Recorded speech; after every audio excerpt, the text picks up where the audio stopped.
Hello, hello, hello to all of my amazing Virgos. This is Queen Amun Ra coming to you with a very special reading on today. Virgos, we're going to be talking about Chiron, right? Chiron, or it's the, excuse me, Chiron is a minor planet, right? So it represents our desire to heal, right? Make ourselves whole, right? And so Chiron is currently retrograde until December 19th of this year. And so we're going to dig deep to find out like that area that you may not even be responsible for why you are the way that you are. Let's get into it, Virgos. Let's get into it. Most High God in the universe, please give me a special reading for my amazing Virgos as it relates to every area of their lives, specifically in areas of power and intellect, money and wealth, creativity and emotions, and spirituality, and where they need to take action. I am talking to my practical, hardworking, kind, loyal perfectionists who are reliable, honest, analytical, and intelligent signs. Highly intelligent Virgos are. Yes, indeed. Yes, yes, yes, yes. You all analyze literally everything. Chiron affects everybody, right? Because it, like I said, it deals with healing. It deals with that wounded healer that you may be, that person who may have been alienated, that person who may have been used as a scapegoat, somebody who may be an outsider, someone who is a maverick of some sort, someone who has feelings of displacement to some degree, right? But let's break it down. Chiron indicates an aspect of your life through no fault of your own. You have been wounded in some way, shape, form, or fashion. For you specifically, my gods and goddesses, Virgos, you may seek to achieve perfection, but may fall short of this, right? Maybe somebody, remember, through no fault of your own, maybe when you were a child, somebody expected you to be perfect, right? Yeah, expected you to, maybe you were very attractive, maybe you were smart, maybe you were, so they try to create this perfect child, maybe, you know? Here we have Eight of Swords. Remember, this is a general reading. If you're interested in a personal one, my website is queenamunra.com, and you can just click on schedule your session. We have Queen of Pentacles.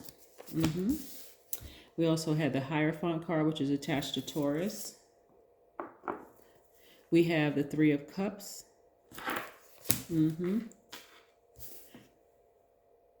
See, when you are expected to be perfect, sometimes as a cry for help, you go out and you get things that are not perfect looking. So you may go out and get somebody who, excuse me, maybe you're a very attractive person. Maybe you like your partner or your mate to be a little less attractive, not than you, but just like traditionally they may have something else, like they may have like a charisma and style and grace, or they may have a very magnetic personality, but they're not attractive in the sense that how can I say this, their energy may be very attractive to people, but physically they may not be that attractive. Here we have the Queen of Swords. Or you may seek to find that perfect, let's say for instance, you're not the most physically attractive person, but you have a lot of drive and you have a lot of ambition. People are going to be attracted to you, Virgo, anyway, by default, because you're a magnetic sign. You're divine feminine. Your energy is cyclic, so that's very magnetic. But let's say physically you're not the most attractive person. You're going to go out and try to find one of the most attractive people. Again, adding to that perfection, right? Yeah. So you're going to try to, what I'm saying is that if you're a physically attractive person and you've been expected to be perfect your whole life, you want to continue that perfection in some way, shape, form, or fashion, right? Here we have the Five of Pentacles, right? We also have the Queen of Swords. I don't know if you saw this card. Okay, we have the Five of Pentacles. See how that person is sitting in front of a vault. They have the key and don't even realize it because they're distracted. Key to a lot of money. You're very magnetic, so even money is drawn to you because money is a form of energy that's very attracted to you, right? Somebody could have been in a relationship with somebody who had Taurus in their chart. Virgos. Somebody who had Taurus in their chart doesn't mean that Taurus is their sun sign. It can be somewhere in their chart, but they're a very logical person. They're very generous and trustworthy. They're very down to earth. They're a very patient person. They could be very determined. They could be very stable, very responsible, very devoted person. Or you could have Taurus in your chart, which would be one of your sister signs. But nevertheless, somebody was in a relationship with somebody who felt like, when I say relationship, I could mean it could be a job, it could be a romantic relationship, it could be a professional relationship where they really felt like their growth was stifled, right? Yeah. So maybe this person was very powerful. Maybe they were very smart intellectually. They were able to match you intellectually, but it almost felt smothering, like it was just like too much, right? And you felt restricted. So this is where you were. You're looking back at yourself like, "Whew, I'm glad I'm out of that relationship," right? Because I don't want to feel smothered anymore. It was like cutting off an air supply. And now you're a lot more guarded with your energy, right? Protective, no, excuse me, not guarded, but a lot of protective of your energy. Things are a lot clearer for you now. You're no longer in that relationship. You're being very protective of your energy. You're listening to your ancestors.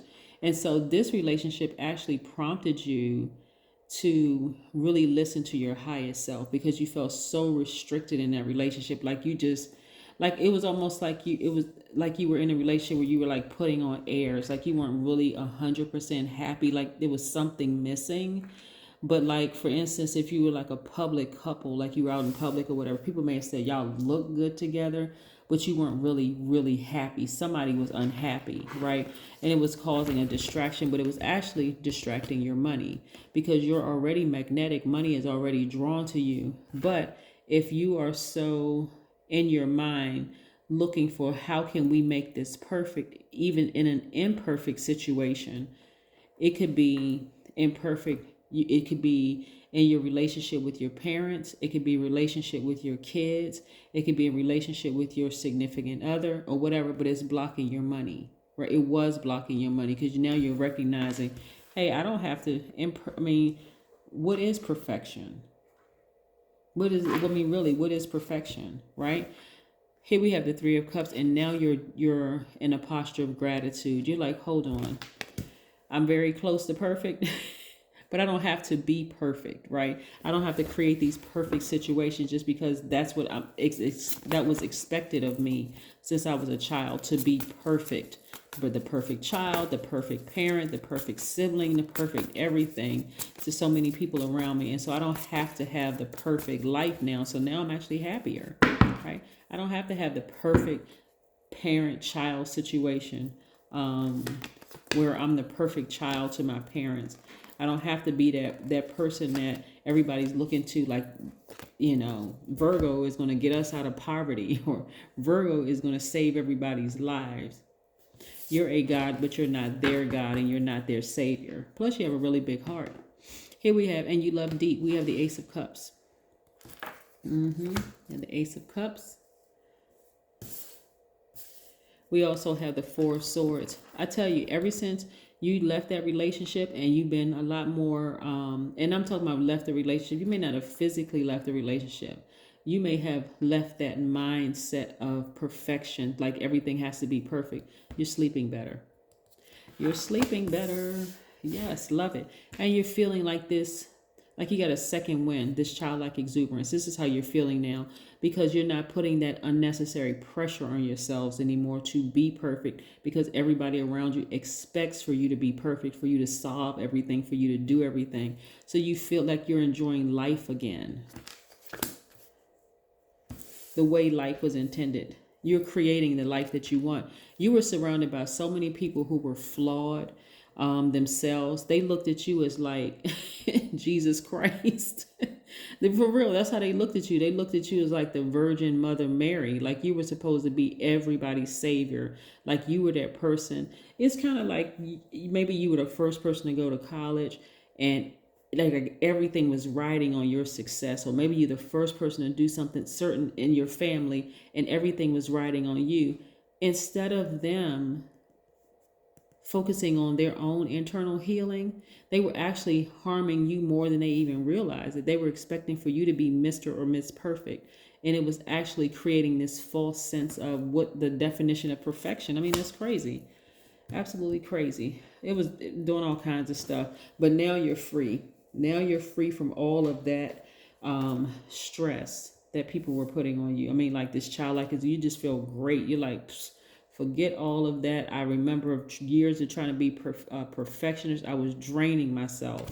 And look, you ended up creating legacy wealth anyway, because it was already written for you to create legacy wealth in your life anyway. So you were killing yourself trying to be perfect. And then look, you had to sit down somewhere and remember who you were.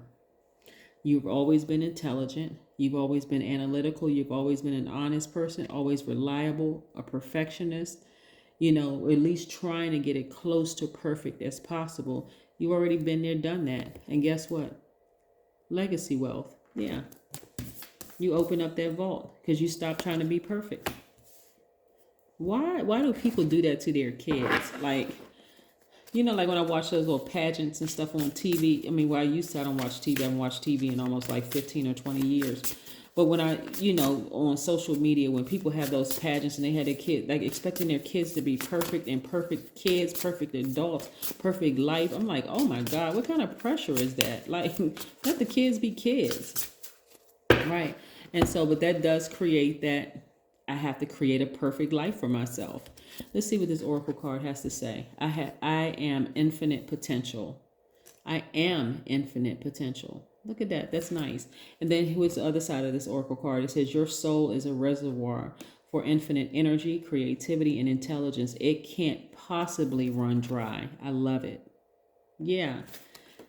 Yes, you are living your perfectly imperfect life and you are loving it, Virgo. You're not putting all that stress and pressure on you that was once put on you. Again, that's what Chiron is all about. It's about getting to those wounds, right? You know, really healing from those wounds. And remember, I said Chiron indicates an aspect of your life where through no fault of your own, you have been wounded in some way. And sometimes it reflects an ancestral theme in the family that was passed down through generations. And so you are living your perfectly imperfect life, and guess what? You still got into generational wealth. Nice. As long as you were stressing yourself out and draining yourself, you were blocking your own money. And it was already written that you were supposed to be wealthy. So, I mean, stop stressing yourself out. Remember, Chiron is going to be retrograde until December 19th. So some people are still on their journey of trying to, you know, live this perfect life, but it doesn't even exist. It doesn't exist.